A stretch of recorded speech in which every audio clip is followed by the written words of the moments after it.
I just want to get you quickly on the big defence announcement from Richard Marles yesterday.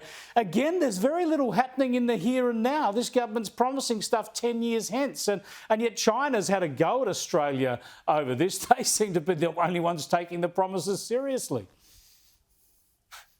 The irony of that did strike me, Chris. Richard Marles says that we're facing the most dangerous strategic circumstances since the end of the Second World War, and then he makes promises that won't be realised for another 10 years, 3 or 4 elections away.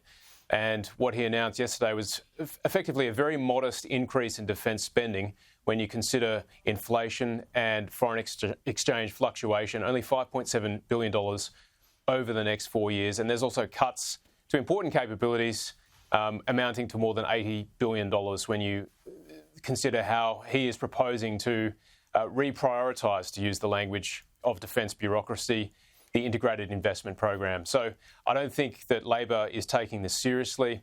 There were 3 tests. 1, Richard Marles had to articulate the threat seriously and clearly. I don't think he did that. Number 2, he had to articulate a strategy clearly to the Australian people. He persists with this notion of impactful projection. I can't tell you your viewers what that actually means.